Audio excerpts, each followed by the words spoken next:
What was your conversation like with him, maybe before he got there, and how much growth have you seen from Hunter?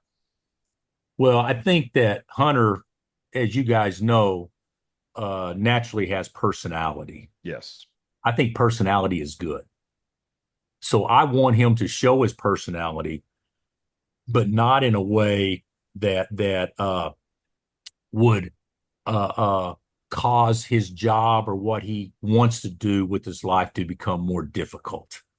Uh, I think sometimes we like the catchphrase or the one-liners that get attention that obviously are good in that moment, but over time it's like, God dang, what did we really accomplish by doing that? And I think Hunt was kind of on that path a little bit. Uh, Robbie, I'll be honest with you, he's been a 10. I mean, he cares about his teammates. He's extremely unselfish. He's unbelievably bright. He's a worker. Uh, uh, he's unselfish. He gets it, but we haven't taken away him being having a personality. Maybe what we've done is maybe limited some of the things that maybe that he would agree with him with us. He would agree with us. Maybe this wasn't a smart play at the time. So let's think about what's a smart play over time as opposed to just trying to get a splash. And he's been great. He's been great. Now I'm not going to say tomorrow he can't do something, but whatever he does, it's done with the intention of in the best interest of his teammates and us being good. He's amazing. You know, if he gets an NIL deal, the first people he wants to take care of is, hey guys, these people want to do this with me, and I'm not going to do it unless I can take care of you guys out of this That's deal. right. He's become a very good leader.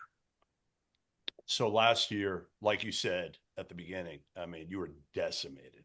You know, McCullough goes out. You don't have him for the tournament. You're thin anyway. I mean, I was there for that game where you blasted Houston, and we saw the best version of your team. But let's face it, your margin for error was so small last year. You had no depth.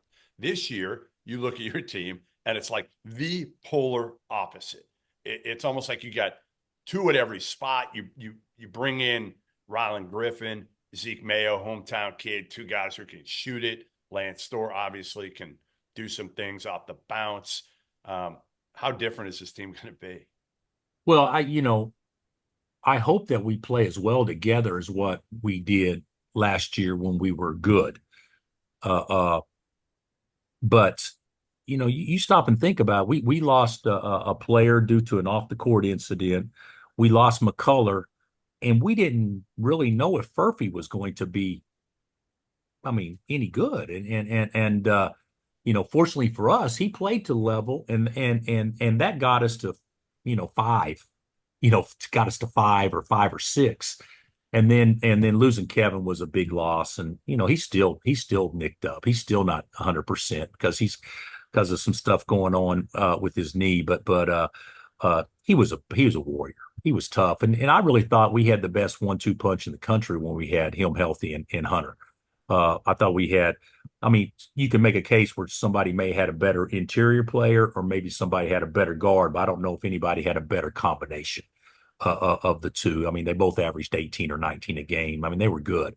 Uh, but losing that was a big blow. So my deal is with my staff, and I think a lot of coaches say this, so it's not any big news. But hey, I want 8 starters.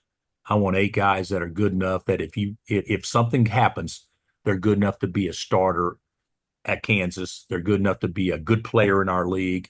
And you know what? We'll be much more productive with Hunter and with Juan and with KJ and those guys if they're not playing 36, 37 minutes a game. Hey, let's get their numbers down a little bit.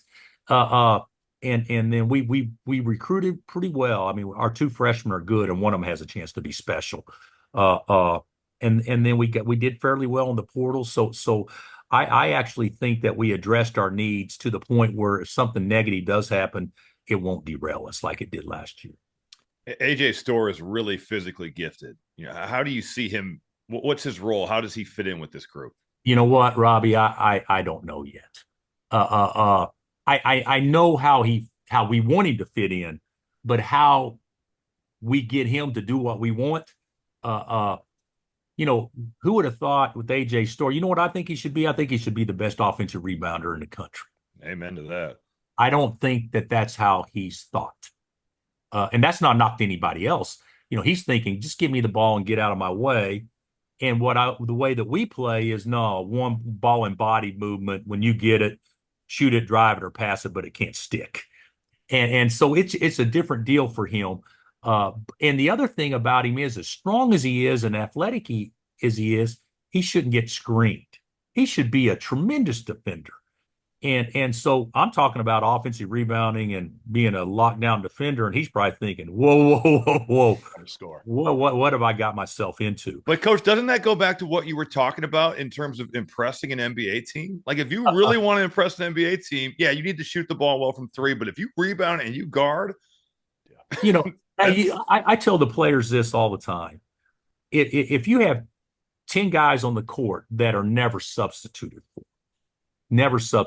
for, and everybody has the ball the same amount of time, how many minutes out of a 40-minute game would you actually have the ball?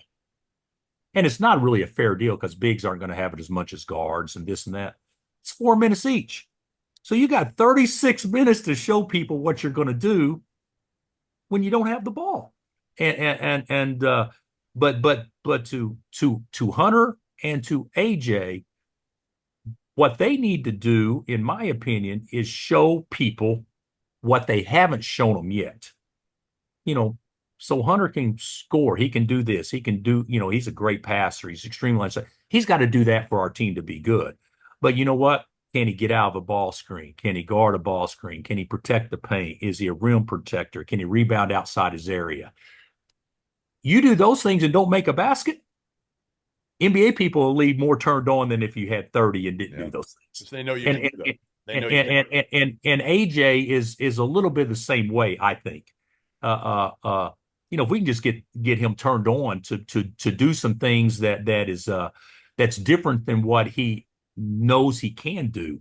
I think so many times as a player, we fall into our comfort zone. We gravitate to what we know and what we do.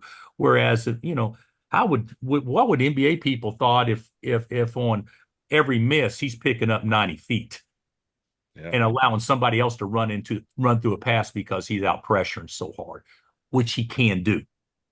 That's well within his makeup. So what his role is going to be will probably be a little different than what it's been in the past.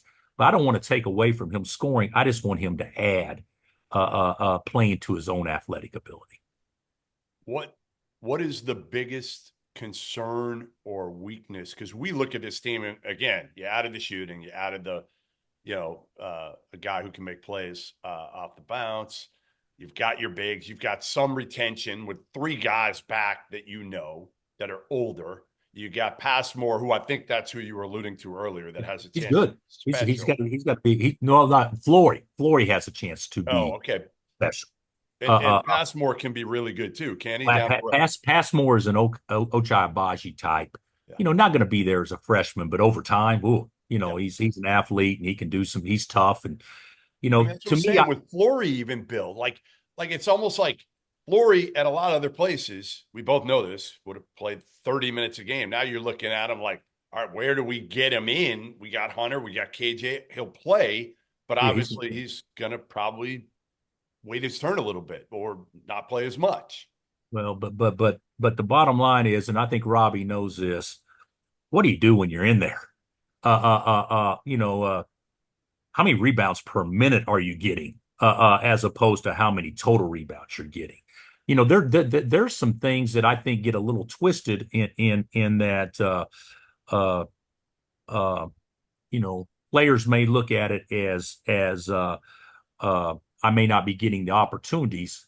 And I think some people would look at it as, what are you doing with the opportunities that you do get? And Flory's going to get his opportunities. Flory's the best prospect we've had here without question since Josh.